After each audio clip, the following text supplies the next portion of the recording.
Ito talaga si VP Sara Duterte na ito ay saksakan ng boba at tanga.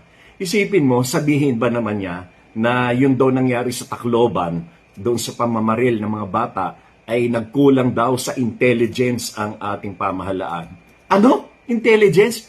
Ang intelligence, ginagamit yan doon sa mga enemies of the state, no? Doon sa mga rebelde, hindi doon sa mga bata. No? Alam nga naman na lahat ng mamamayan, babantayan mo isa-isa yan kung ano gagawin. Ha? Hindi mo ba naisip yun? Ha? Napakatanga mo, boba ka.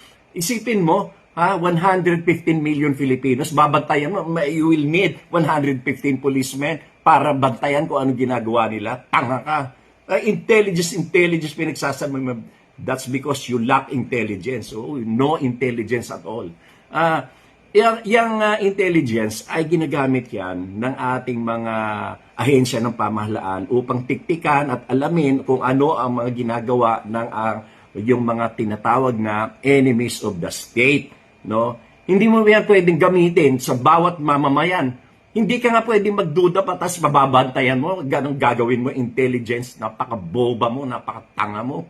So, napakatanga talaga. Tapos sinasabi mo, itong nangyari dyan sa EDSA, yung rally, dahil ito sa pruweba yan ng non-governance or hindi magandang pamamalakad ng administrasyon, saksakan ka ng boba at tanga. Yung rally-rally na yan sa EDSA ay ginagawa upang harangin ang pagkakaso sa mga magnanakaw sa gobyerno. Hindi yan dahil na reklamo ng mamamayan.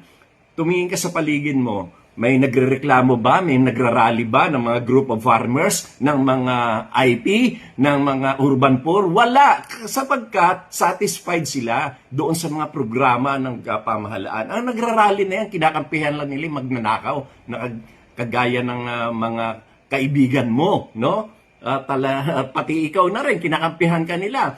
Isa lang ang tanong ko dyan, sa dami-dami ng ebidensya at testigo dyan sa mga kaso ng impeachment. Ako nga, isa lang itatanong ko paano yung sinasabi ng AFP na wala silang natanggap na pera na pinapalabas mo na ikaw ang gumastos doon sa Youth Summit Seminar na hindi nila tinatanggap, hindi nila sinasabi nila, wala silang natanggap na 15 million. Pero doon sa report mo, pinalabas mo, meron pang 15 million na binigay sa kanila. Sabi ng Armed Forces of the Philippines, wala silang perang natanggap sa iyo. Doon pa lang halatang halata na Oo. At kung ano-ano mga dahilan pinagagawa, mga Mary Grace Piatos na yan, kalokohan yan. At bakit naman magkakaroon ng intelligence ang Department of Education? Role ba ng DepEd ang magsawata ng mga rebelde, ng mga komunista, ng mga terorista? Hindi naman yun ang role nyo. Kaya nga huling-huli na tayo dito sa kagalingan ng kaisipan ng mga kabataan dahil kasi nagkulang ang DepEd nung panahon mo lalo, no? Na alagaan ang tungkulin ng ating pamahalaan tungkol sa edukasyon. Malaki ang pagkukulang sapagkat ikaw ay bobo at tanga.